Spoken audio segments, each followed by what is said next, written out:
अरे तुम क्या चाहते? आजादी बोलो। आजादी। तुम क्या चाहते? आजादी। तुम कुछ भी कर लो। आजादी। तुम पुलिस को बुला लो। आजादी। अरे तुम क्या बोलो? आजादी।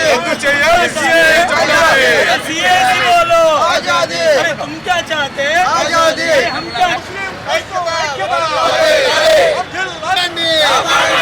ఆపాడండి లౌకికవాదాన్ని ఆపాడండి లౌకికవాదాన్ని చట్టాన్ని రద్దు చేయాలి సవరణ చట్టాన్ని రద్దు చేయాలి పౌరసత్వ సవరణ చట్టాన్ని కాపాడండి ప్రజాస్వామ్యాన్ని కాపాడండి రాజ్యాంగాన్ని కాపాడండి రాజ్యాంగాన్ని నశించాలి మతోన్మాదం నశించాలి మతోన్మాదం నశించాలి మతోన్మాదాన్ని నశించండి మనువాదాన్ని కాపాడండి ప్రజాస్వామ్యాన్ని కాపాడండి ప్రజాస్వామ్యాన్ని భారతదేశంలోకి పాకిస్తాన్ ఆఫ్ఘనిస్తాన్ బంగ్లాదేశ్ దేశాల నుంచి హిందువులు సిక్కులు బౌద్ధులు క్రిస్టియన్లు పార్సీలు జైనులు వీరందరికీ కూడా 2014 డిసెంబర్ 31 ముందు వచ్చి ఉన్నటువంటి వాళ్ళు ఎవరైతే ఉన్నారో వీళ్ళకి ఎటువంటి పత్రాలు లేకుండా భారతదేశ పౌరసత్వం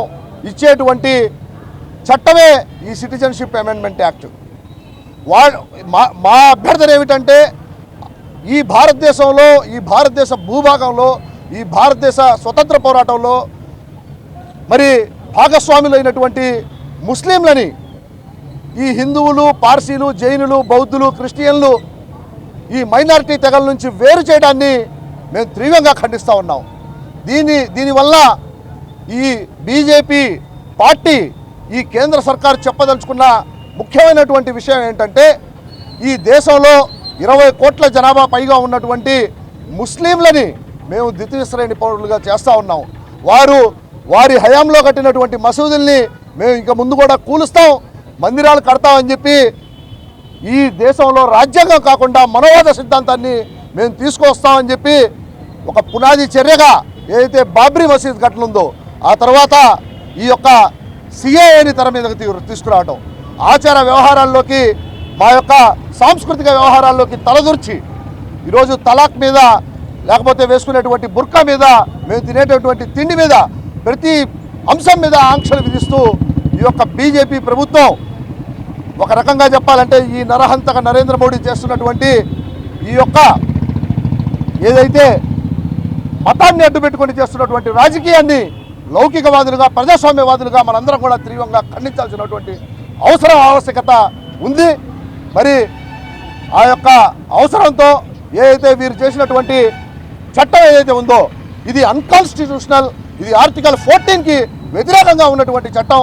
ఫండమెంటల్ రైట్స్కి వ్యతిరేకంగా ఏ చట్టం ఏర్పడినా కూడా అది అన్కాన్స్టిట్యూషనల్ అవుతుంది. కాబట్టి దాదాపు 140 కేసులు సుప్రీంకోర్టులో పెండింగ్లో ఉండగా ఈ యొక్క సిఏఏ రూల్స్ని నోటిఫై చేస్తూ ఉత్తర్వులు ఇవ్వడం అనేది హేయమైనటువంటి చర్యగా పేర్కొంటూ దీన్ని తీవ్రంగా ఖండిస్తున్నామని చెప్పి ఈరోజు ఒంగోలు ముస్లిం ప్రజా సంఘాల ఐక్యవేదిక ఆధ్వర్యంలో ముస్లిం హక్కుల పరిరక్షణ సమితి సామాజిక అధ్యయన వేదిక మనందరం కూడా కలిసి ఇక్కడ మౌలానా అబుల్ కలాం ఆజాద్ సెంటర్ దగ్గర అంటే మాకు ఎక్కడ నిరసన తెలపాలో కూడా అర్థం కానటువంటి పరిస్థితి.